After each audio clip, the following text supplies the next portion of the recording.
ಸಿದ್ದರಾಮಯ್ಯಗೆ ಹೈಕಮಾಂಡ್ನಿಂದ ಹೊಸ ಹುದ್ದೆ. ಸಿಡಬ್ಲ್ಯೂಸಿ ಸದಸ್ಯರಾಗಿ ಹಂಗಾಮಿ ಸಿಎಂ ಸಿದ್ದರಾಮಯ್ಯ ನೇಮಕರಾಗಿದ್ದಾರೆ.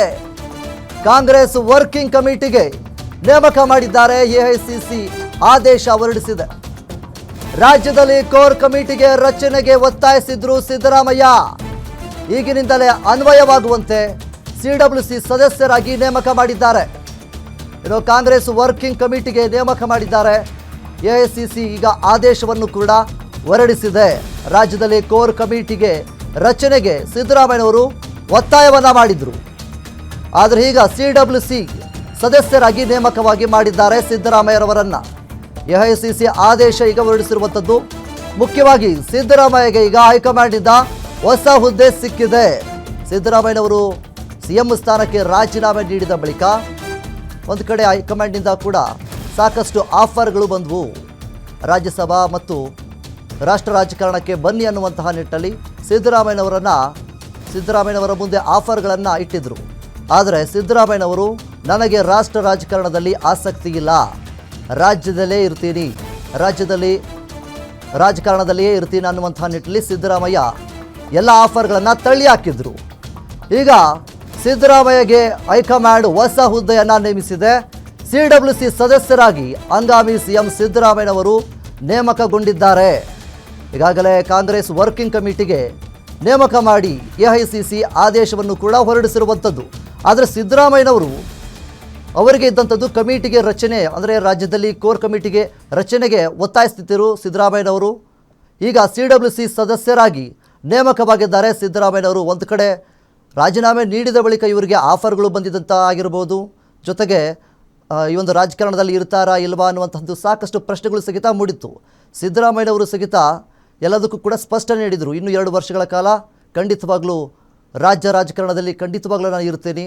ಜೊತೆಗೆ ಹೈಕಮಾಂಡ್ ಯಾವಾಗ ಒಂದು ಸೂಚನೆಯನ್ನು ಕೊಟ್ಟಿದ್ದರು, ಇವರು ರಾಜೀನಾಮೆ ನೀಡಬೇಕು ಅಂತ ಹೇಳಿದಾಗ ಹೈಕಮಾಂಡ್ ಅವರ ತೀರ್ಮಾನಕ್ಕೆ, ಅವರ ಹೇಳಿಕೆಗೆ ಬದ್ಧವಾಗಿ ಗೌರವಾನ್ವಿತವಾಗಿ ಏನು ಅವರ ಒಂದು ರಾಜೀನಾಮೆಯನ್ನು ಸಹಿತ ನೀಡಿದರು.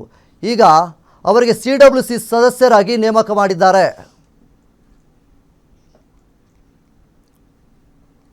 ಇನ್ನು ಇದರ ಬಗ್ಗೆ ಹೆಚ್ಚಿನ ಮಾಹಿತಿಗಳನ್ನು ನೀಡೋದಕ್ಕೆ ನಮ್ಮ ಪ್ರತಿನಿಧಿ ದುರ್ಗೇಶ್ ನಮ್ಮ ಜೊತೆ ಇದ್ದಾರೆ. ದುರ್ಗೇಶ್, ಸಿದ್ದರಾಮಯ್ಯನವರನ್ನ ಈಗ ಸಿಡಬ್ಲ್ಯೂಸಿ ಸದಸ್ಯರಾಗಿ ನೇಮಕ ಮಾಡಿದ್ದಾರೆ. ಸೊ ಇದ್ರ ಬಗ್ಗೆ ಇನ್ನು ಏನೆಲ್ಲ ಅಪ್ಡೇಟ್ಸ್ ಬಂದಿದೆ? ಎಸ್ ವಿನೋದ್, ಸಿದ್ದರಾಮಯ್ಯ ರಾಜೀನಾಮೆ ನೀಡಿದ ಬಳಿಕ ರಾಷ್ಟ್ರ ರಾಜಕಾರಣಕ್ಕೆ ಬರಬೇಕು, ರಾಜ್ಯಸಭೆ ಸದಸ್ಯರನ್ನಾಗಿ ಅವರನ್ನ ಆಯ್ಕೆ ಮಾಡಬೇಕು ಅನ್ನೋ ನಿಟ್ಟಿನಲ್ಲಿ ಹೈಕಮಾಂಡ್ ಸಾಕಷ್ಟು ಹರಸಾಹಸವನ್ನು ನಡೆಸ್ತಾ ಇತ್ತು.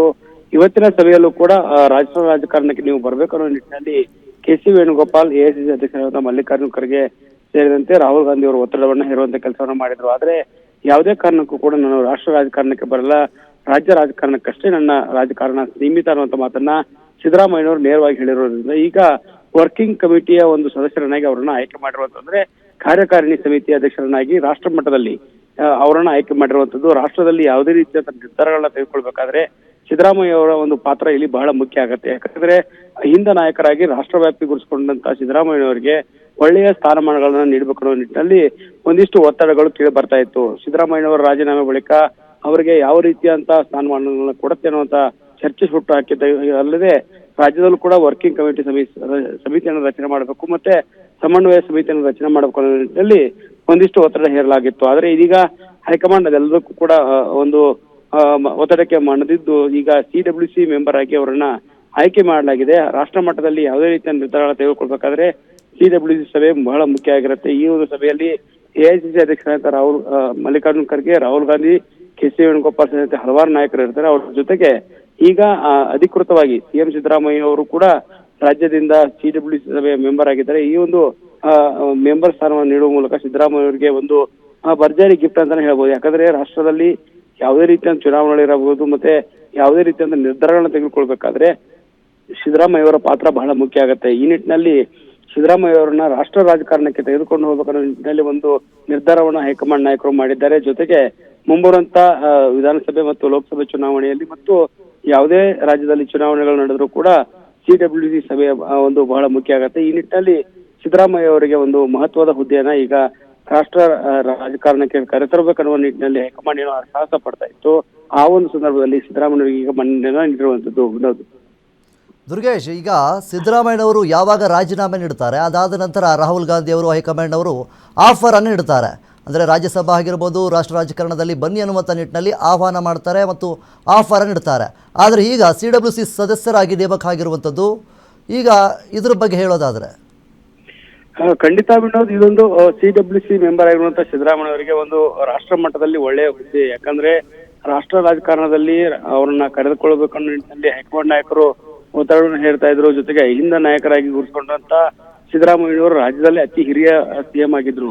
ಮಲ್ಲಿಕಾರ್ಜುನ್ ಖರ್ಗೆ ಅವರ ಬಳಿಕ ರಾಜ್ಯದಲ್ಲಿ ಹೆಸರು ಮಾಡಿದಂತ ನಾಯಕ ಸಿದ್ದರಾಮಯ್ಯ ಅವರನ್ನ ರಾಷ್ಟ್ರ ರಾಜಕಾರಣಕ್ಕೆ ಬಳಸಿಕೊಳ್ಬೇಕು, ರಾಜ್ಯಸಭೆಯ ಒಂದು ಸದಸ್ಯರನ್ನಾಗಿ ಅವರನ್ನ ನೇಮಕ ಮಾಡಿದ್ರೆ ಮುಂದಿನ ದಿನಗಳಲ್ಲಿ ರಾಷ್ಟ್ರ ರಾಜಕಾರಣದಲ್ಲಿ ಒಂದಿಷ್ಟು ಹೆಸರಾಗತ್ತೆ, ಮತ್ತೆ ಹಿಂದ ಮತಗಳನ್ನ ಸೆಳೆಯಬೇಕನ್ನುವಂತ ಲೆಕ್ಕಾಚಾರ ಇತ್ತು.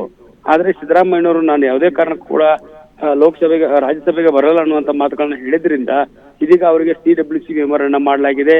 ಇದು ಕೂಡ ದೊಡ್ಡ ಮಟ್ಟದ ಹುದ್ದೆ. ಯಾವುದೇ ರೀತಿಯಂತ ರಾಷ್ಟ್ರದಲ್ಲಿ ಕಾಂಗ್ರೆಸ್ ನಿರ್ಧಾರಗಳನ್ನ ತೆಗೆದುಕೊಳ್ಬೇಕಾದ್ರೆ ಅವರ ಒಂದು ನಿರ್ಧಾರಗಳು ಮತ್ತೆ ಅವರ ಸಲಹೆ ಸೂಚನೆಗಳು ಬಹಳ ಮುಖ್ಯ ಆಗಿರುತ್ತೆ. ಮತ್ತು ರಾಷ್ಟ್ರ ಮಟ್ಟದಲ್ಲಿ ಈ ಹಿಂದೆ ಯಡಿಯೂರಪ್ಪ ಅವರನ್ನು ಕೂಡ ಕಾರ್ಯಕಾರಿಣಿ ಸಭೆಯ ಒಂದು ಸದಸ್ಯರನ್ನಾಗಿ ಮಾಡಿದ್ರು.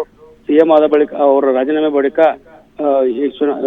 ಯಾವುದೇ ರೀತಿಯಾದ ಅಭ್ಯರ್ಥಿಗಳನ್ನ ಆಯ್ಕೆ ಮಾಡಬೇಕಾದಂತಹ ಒಂದು ಕಾರ್ಯಕಾರಿ ಮಂಡಳಿಗೆ ಯಡಿಯೂರಪ್ಪ ಅವ್ರನ್ನ ಆಯ್ಕೆ ಮಾಡಿದ್ರು. ಅದೇ ರೀತಿಯಲ್ಲಿ ಈಗ ಸಿದ್ದರಾಮಯ್ಯ ಅವರು ಕೂಡ ಹೈಕಮಾಂಡ್ ನಡೆಸ್ಕೊಳ್ತಾ ಇದೆ. ಮತ್ತು ಇದು ವಿರೋಧ ಪಕ್ಷಗಳಿಗೂ ಕೂಡ ಅಸ್ತ್ರವಾಗಬಾರದ ನಿಟ್ಟಿನಲ್ಲಿ ಒಂದು ದೊಡ್ಡ ಮಟ್ಟದ ಹುದ್ದೆಯನ್ನು ಕೊಡಲಾಗ್ತದೆ. ನಾಳೆ DK ಶಿವಕುಮಾರ್ ಅವರು CM ಆಗಿ ಪದಗ್ರಹಣ ಕಾರ್ಯಕ್ರಮ ಇದೆ. ಅದಕ್ಕೂ ಮುನ್ನವೇ ಈ ಒಂದು ನಿರ್ಧಾರವನ್ನು ಹೈಕಮಾಂಡ್ ತೆಗೆದುಕೊಳ್ಳುವ ಮೂಲಕ ಸಿದ್ದರಾಮಯ್ಯ ಅವರಿಗೆ ನಾವು ಗೌರವವನ್ನು ಕೊಟ್ಟಿದ್ದೇವೆ ಅಂತ ನಿಟ್ಟಿನಲ್ಲಿ ಒಂದು ನಿರ್ಧಾರಕ್ಕೆ ಬಂದಿರುವಂತದ್ದು. Vinod, okay, thank you Durgesh ನಿಮ್ಮೆಲ್ಲ ಮಾಹಿತಿಗಾಗಿ.